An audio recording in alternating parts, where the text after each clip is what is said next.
Bonjour à tous, moi c'est Fab et aujourd'hui bilan de mes investissements sur Estate Guru. Estate Guru, c'est une plateforme de crowdfunding immobilier européen qui va te permettre d'investir sur des projets immobiliers principalement dans les pays baltes, Estonie, Lettonie, Lituanie, mais aussi en Allemagne, en Portugal et autres pays. Comme tu le vois ici, une plateforme qui te promet un rendement qui peut dépasser les 10%. Je t'ai jamais parlé d'Estate Guru sur ma chaîne. Si tu veux une vidéo plus détaillée sur Estate Guru, fais-moi signe en commentaire. Aujourd'hui, on va parler de mon bilan personnel. Ça fait maintenant un peu plus d'1 an que j'investis sur la plateforme Estate Guru.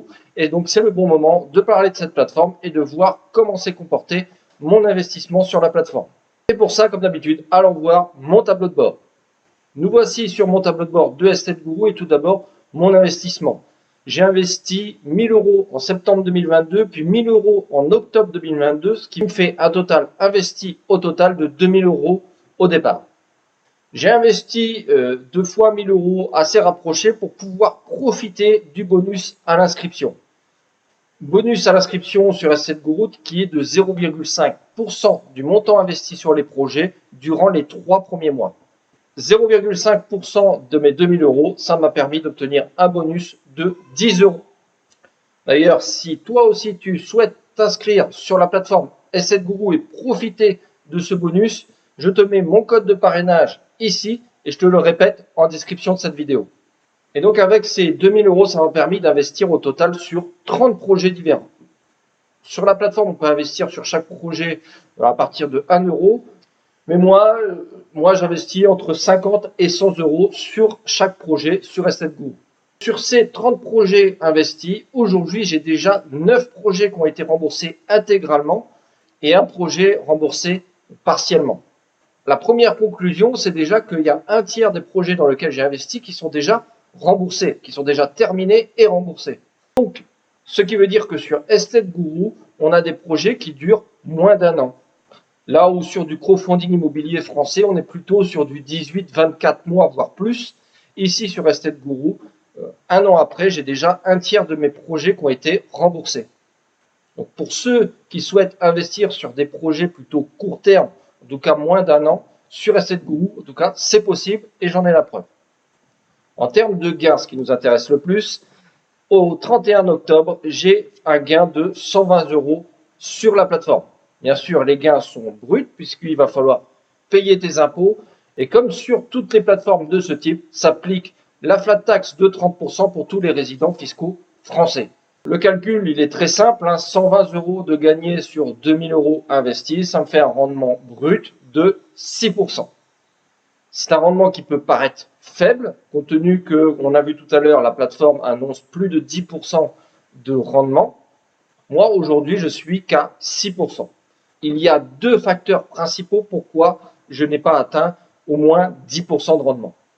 Le premier facteur, c'est que les gains sont irréguliers. Il faut savoir que sur Estate Guru, tu peux te faire rembourser les intérêts mensuellement, trimestriellement, semestriellement ou à la fin du projet. Si le projet va bien, que c'est un projet qui donne des intérêts mensuellement, donc ça devient régulier, tu vas toucher tes intérêts tous les mois. Mais personnellement, j'ai des projets qui sont investis tous les 3 mois, donc tu vas avoir un pic d'intérêt tous les 3 mois. J'ai même des projets qui me donnent des intérêts tous les 6 mois. Donc tous les 6 mois, je vais avoir les intérêts des 6 mois passés d'un seul coup. Et j'ai même des projets où je vais toucher mes intérêts qu'à la fin du projet. Et c'est le cas pour moi, j'ai des projets qui sont en cours, dont les intérêts, je vais les avoir qu'à la fin du projet. Et si vous voyez ici la courbe des intérêts, vous voyez que ça fait des hauts, des bas. Il y a des mois, je gagne à peine 5 € d'intérêt et des mois, j'ai atteint presque 20 € d'intérêt. Ce qu'il faut regarder, c'est la moyenne. Durant cette première année sur Estate Guru, j'ai une moyenne de 10 € par mois d'intérêt. Pour que les intérêts soient réguliers, il faudrait investir que sur des projets qui donnent des intérêts mensuellement. Et bien sûr que ces projets n'aient pas de défaut pour que je puisse avoir des intérêts réguliers. Ici, c'est l'une des explications qui fait que je n'ai pas un rendement aussi élevé que prévu. C'est que j'ai des projets où je n'ai pas encore touché d'intérêt, où j'ai des projets qui vont me donner des intérêts dans 6 mois et tout ça. Donc c'est pas vraiment régulier. Et donc c'est l'une des explications de mon rendement de 6%. Le fait que le versement de ces intérêts soit irrégulier n'est pas un problème en soi, puisque si les projets sont corrects, quoi qu'il arrive, on va retrouver les intérêts un jour ou l'autre. Même si c'est que des intérêts qui sont versés à la fin du projet, bon, je vais retrouver mes intérêts à la fin. Donc, ce n'est pas vraiment un problème en soi que d'avoir des intérêts qui sont plutôt versés irrégulièrement. Le deuxième facteur de mon rendement faible, c'est plutôt les défauts. Et là, il y a un vrai problème sur Estate Guru, et c'est le majeur problème, en tout cas pour moi, c'est que un quart de mon montant investi sur la plateforme est aujourd'hui sur des projets en défaut. Qui dit projet en défaut, qui dit retard et qui dit possibilité de ne pas récupérer ses gains à la fin. Attention sur Estate Guru, puisque j'ai quand même un quart du montant investi qui est aujourd'hui en défaut, ce qui est énorme. Pour vous résumer, sur mes 2000 € investis, j'ai plus de 500 € qui aujourd'hui sont des projets en défaut. Ces projets en défaut vont peut-être se résoudre demain, dans un mois, rapidement, on ne sait pas. Ou peut-être ne pas se résoudre. C'est l'inconnu.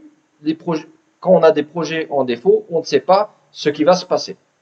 Ça ne fait qu'1 an que je suis sur la plateforme et donc on va voir dans les prochains mois comment va se passer la résolution de ces projets en défaut sur la plateforme. Mais pour l'instant, je suis plutôt très inquiet quand je vois autant de projets en défaut dans mon portefeuille. D'ailleurs, si toi aussi tu es investi sur Estate Guru, n'hésite pas à me faire part de ton expérience sur Estate Guru en commentaire. Pour ma part, le petit bilan, Estate Guru, plutôt bonne plateforme quand tout se passe bien. Malheureusement, ce taux de défaut est vraiment contraignant et m'inquiète sur l'avenir de mon argent sur la plateforme. Encore une fois, je vais attendre de voir comment Estate Guru va résoudre les projets qui sont actuellement en défaut. En attendant, je ne vais pas réinvestir de plus sur Estate Guru. Je suis vraiment attentiste et encore une fois, voir comment Estate Guru va résoudre ces projets en défaut. Voilà pour mon bilan sur Estate Guru. Si tu as aimé cette vidéo, comme d'habitude, n'oublie pas de cliquer sur le pouce. Si tu n'es pas encore abonné, je t'invite tout de suite à t'abonner à ma chaîne. Et sur ce, je te dis à très bientôt pour une prochaine vidéo. Ciao!